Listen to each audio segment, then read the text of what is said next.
You have no money. Unfortunately, this means everything will now cost you more. Meet Marcus. He is 26, works full-time, and has $43.17 in his checking account. Payday is Friday. Rent is due Monday. His budget is balanced with the precision of a bomb technician cutting the final wire.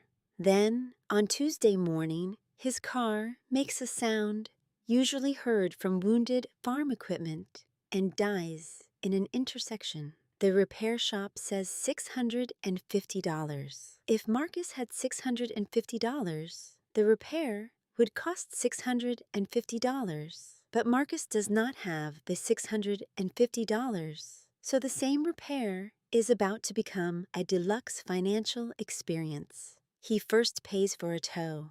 Then he misses half a shift waiting for the mechanic. That costs him $90 in wages. The Federal Reserve says major vehicle repairs or replacements are the most common unexpected expense adults report. A broken car is not just a broken car when the car is also how you reach the place that gives you money. It is a machine that has learned how to attack your income from both directions. Federal Reserve. Marcus needs the car back, so he puts the repair on a credit card. Problem solved, except the solution has interest. The shop gets paid today. Marcus gets to keep paying long after the mechanic has forgotten his name. If he cannot clear the balance, every month adds a fee for the privilege of having once been unable to afford a fee.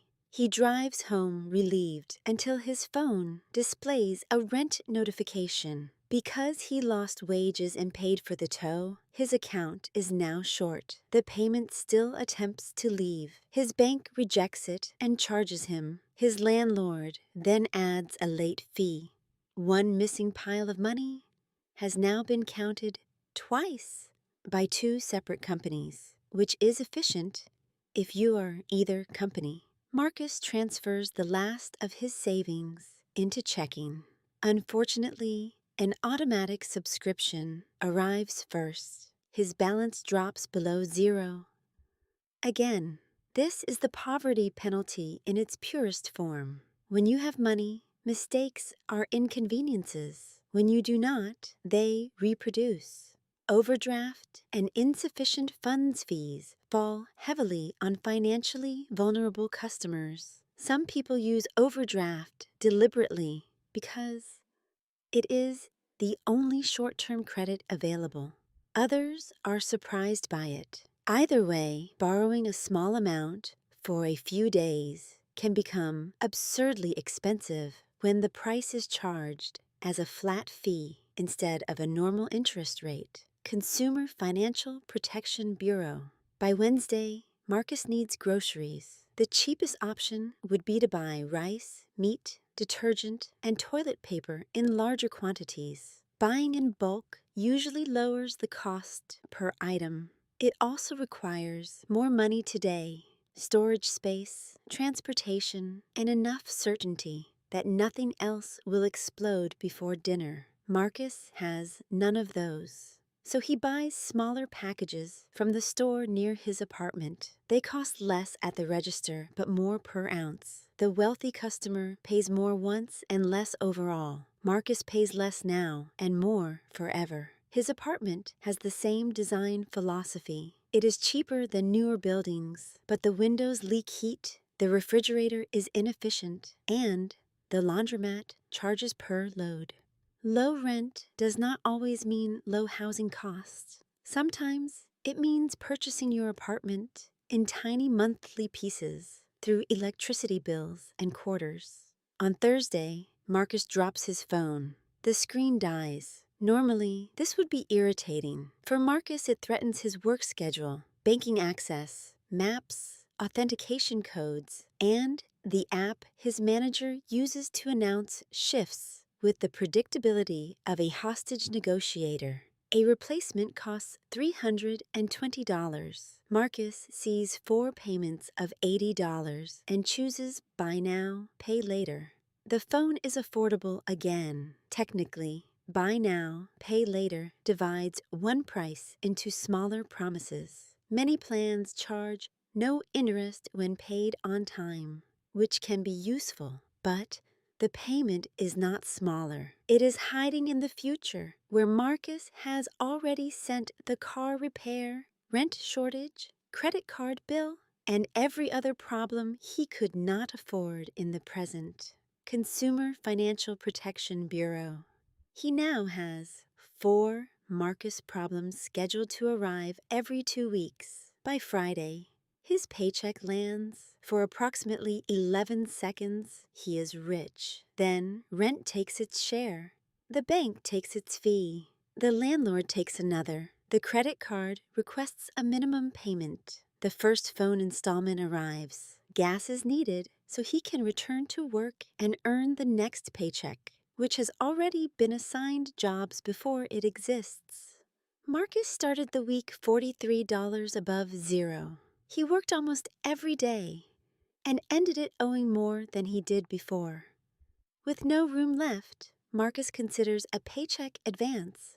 The app describes it as early access to money he earned, then suggests a membership, an express transfer charge, and a tip. The advance does not create income. It moves Friday closer by pulling next Friday farther away. He is borrowing from a version of himself who is already behind and has not yet been informed. This is why just buy the cheaper option is often useless advice. The cheapest option usually requires cash, time, transportation, good credit, storage, flexibility, or the ability to wait. Poverty removes those choices and then charges for the replacements. Need a loan?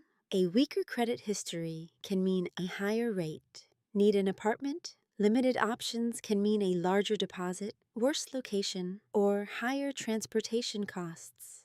Need medical care? Delaying a small problem because you cannot miss work can allow it to become a large problem that forces you to miss work. Need to dispute a charge? Prepare to spend an afternoon on hold, which is free unless your time has value. That last cost is easy to miss. Poverty is expensive in money, but also in hours. Marcus compares bus routes, calls the bank, negotiates with the landlord, searches for coupons, moves payment dates, visits the laundromat, and checks his balance before every purchase. A person with savings can solve many of these problems instantly. Marcus must become the unpaid manager of a failing corporation whose only asset is Marcus, and constant financial pressure affects decision-making. That does not mean people with low incomes are irresponsible. It means urgent problems consume attention. When 5 bills are on fire, carefully optimizing next year becomes less important than deciding which fire is allowed to reach the curtains. The Federal Reserve's latest household survey found that more than 1/3 of adults could not cover a $400 emergency entirely with cash or its equivalent.